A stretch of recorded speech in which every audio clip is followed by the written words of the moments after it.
Hey guys, welcome back to channel. Hope you all doing good guys. இன்னைக்கு இந்த வீடியோல ஒரு சூப்பர் அண்ட் டேஸ்டியான சைடிஷ் ரெசிபி தாங்க பண்ண போறோம். அதாவது கல்யாண வீட்டு பந்தியில வைக்கிற இந்த கிரீன் பீஸ் அண்ட் பொட்டேட்டோ வச்சு ஒரு சூப்பரான சைடிஷ் வைப்பாங்க. அந்த சைடிஷ் தாங்க நம்ம எப்படி பண்றதுன்னு பார்க்க போறோம். வாங்க வீடியோக்குள்ள போகலாம். வீடியோக்குள்ள போறதுக்கு முன்னாடி நம்மளோட சேனல் ஃபர்ஸ்ட் டைம் பார்க்கறதா இருந்தா மறக்காம சேனல் சப்ஸ்கிரைப் பண்ணிக்கோங்க. கூடவே பெல் ஐக்கன் கிளிக் பண்ணிக்கோங்க. அப்பதான் நான் போடுற வீடியோஸ்லாம் ரெகுலரா உங்களுக்கு நோட்டிஃபிகேஷனா வரும். இந்த potato and green peas masala பண்ணுறதுக்கு முதல்ல பச்சை பட்டாணியை ஒரு 8 மணி நேரம் நல்லா தண்ணியில் ஊற வச்சு எடுத்துக்கோங்க. அண்ட் பொட்டேட்டோவும் கொஞ்சம் பெரிய பெரிய சைஸாகவே கட் பண்ணி எடுத்துக்கோங்க. அதுக்கப்புறம் ஊற வச்ச பட்டாணி அண்ட் பொட்டேட்டோவுமே குக்கரில் சேர்த்து 2 விசில் விட்டு வேக வச்சு தண்ணி வடிகட்டி எடுத்துக்கோங்க. நான் இன்னைக்கு ஃப்ரோசன் க்ரீன் பீஸை எடுத்திருக்கேன். இந்த ஃப்ரோசன் க்ரீன் பீஸை தண்ணியில் ஊற வைக்கணும்னு அவசியம் இல்லைங்க, டேரெக்டாகவே குக் பண்ணலாம். அண்ட் இந்த க்ரீன் பீஸ் சீக்கிரமாகவே குக் ஆகிடும். அதனால தான் நான் பொட்டேட்டோவுமே சின்ன சின்ன பீஸஸாக கட் பண்ணி எடுத்திருக்கேன். அண்ட் குக்கரில் வேக வைக்காமல் டேரெக்டாகவே குக் பண்ண போகிறேன். இந்த potato and green peas masala பண்ணுறதுக்கு கடாயில் கொஞ்சம் அதிகமாகவே எண்ணெய் சேர்த்து நல்லா சூடு பண்ணிக்கோங்க. இப்போ இதில் ஒரு 1/4 டீஸ்பூன் அளவு கடுகு உளுத்தம்பருப்பு சேர்த்து பொரிய விட்டுக்கோங்க. கடுகு நல்லா பொரிஞ்ச உடனே ஒரு 1/2 டீஸ்பூன் அளவு சோம்பு சேர்த்து இதையும் பொரிய விட்டுக்கோங்க. கூடவே ஒரு 2 பெரிய வெங்காயத்தை நல்லா தின் ஸ்லைஸாக கட் பண்ணி சேர்த்துக்கோங்க.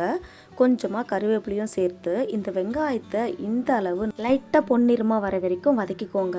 அடுத்ததான் இந்த வெங்காயத்து கூட ஒரு 1/2 டீஸ்பூன் அளவு இஞ்சி பூண்டு பேஸ்ட்டு சேர்த்து இந்த இஞ்சி பூண்டோட பச்சை மணம் மாறி வர வரைக்கும் வதக்கிக்கோங்க. இப்போ பாருங்கள், நம்ம சேர்த்த இஞ்சி பூண்டோட பச்சை மணம் மாறி வந்திருக்கு. இப்போ இதில் குக்கரில் விசில் விட்டு வேக வச்ச பச்சை பட்டாணி அண்ட் பொட்டேட்டோ இதில் சேர்த்துக்கோங்க. நான் ஆல்ரெடி சொல்லிட்டேன், நான் ஃப்ரோசன் க்ரீன் பீஸ் எடுத்துருக்கிறதுனால நான் குக்கரில் போட்டு வேக வைக்கல. அண்ட் பொட்டேட்டோவுமே சின்ன சின்ன பீஸஸ் தான் கட் பண்ணியிருக்கிறதுனால டேரெக்டாகவே குக் பண்ணுறேன். இந்த க்ரீன் பீஸ் அண்ட் பொட்டேட்டோ சேர்த்துட்ட பிறகு கொஞ்சமாக சால்ட்டையும் சேர்த்து கொஞ்ச நேரத்துக்கு நல்லா வதக்கி விட்டுட்டு ஒரு மூடி போட்டு ஒரு 10 நிமிஷத்துக்கு நல்லா லோ ஃப்ளேம்லேயே குக் பண்ணுங்கள். நான் குக்கரில் ஆல்ரெடி வேக வைக்காததுனால தான் நான் இப்போ வந்துட்டு 10 நிமிஷம் லோ ஃப்ளேமில் குக் பண்ணுறேன். நீங்கள் ஆல்ரெடி குக்கரில் வேக வச்சு சேர்க்கறதுனால 10 நிமிஷம் லோ ஃப்ளேமில் குக் பண்ணணும்னு அவசியம் இல்லைங்க, டைரெக்டாகவே மசாலா சேர்க்கலாம். மசாலா சேர்க்கறதுக்கு ஒன்றுமே இல்லைங்க. 1/4 டீஸ்பூன் மஞ்சள் தூள், 1/2 டேபிள் ஸ்பூன் குழம்பு மிளகாய் தூள், 1/2 டேபிள் ஸ்பூன் சிக்கன் மசாலா சேர்த்து இந்த மசாலாவை ஒரு 2 நிமிஷத்துக்கு நல்லா வதக்கி விட்டுக்கோங்க. மசாலாவோட பச்சை மணம் மாறி வந்த உடனே இதில் 2 தக்காளியை நம்ம சேர்க்க போகிறோம். அதில் ஒரு தக்காளியை நல்லா தின் ஸ்லைஸாக கட் பண்ணி சேர்த்துக்கோங்க. அண்ட் இன்னொரு தக்காளியை 4 கட் பண்ணி சேர்த்துக்கோங்க. தக்காளி எந்த மாதிரி கட் பண்ணி சேர்க்கும்போது நமக்கு பொரியல் நல்லா ஜூஸியாகவும் இருக்கும். அண்ட் தக்காளி வெந்து வந்ததுக்கப்புறமாவும் முழுசாகவும் இருக்கும். அந்த முழு தக்காளியை சாப்பிட டேஸ்டியாகவும் இருக்குங்க. தக்காளியை சேர்த்து கொஞ்சம் நேரத்துக்கு நல்லா வதக்கி விட்டுட்ட பிறகு மூடி போட்டு ஒரு 5 நிமிஷத்துக்கு இந்த தக்காளி மேஷ் ஆகி வர வரைக்கும் வெயிட் பண்ணுங்க. இப்போ பாருங்க, நம்ம சேர்த்த தக்காளி ஒரு சில தக்காளி நல்லா மேஷ் ஆகிருக்கு, ஒரு சில தக்காளி வந்துட்டு நல்லா முழுசாக இருக்குங்க. இப்போ இதில் இந்த க்ரீன் பீஸ் அண்ட் பொட்டேட்டோ வேகிறதுக்கு தேவையான அளவு தண்ணி சேர்த்துக்கிறோங்க. இன்கேஸ் நீங்கள் பொட்டேட்டோ அண்ட் க்ரீன் பீஸை குக்கரில் பாயில் பண்ணி சேர்க்கிறதா இருந்தால் இந்த தண்ணியிலும் சேர்க்க வேணாங்க. டைரெக்டாகவே கொஞ்சம் நேரத்துக்கு இந்த மசாலா கூட மிக்ஸ் பண்ணி விட்டுட்டு கடைசியாக கொஞ்சமாக கருவேப்பிலையும் சிக்கன் மசாலா சேர்த்து இறக்கிடலாங்க. குக்கரில் வேக வைக்காததுனால தான் நான் தண்ணி ஊற்றி இப்போ வேக வைக்கிறேன்.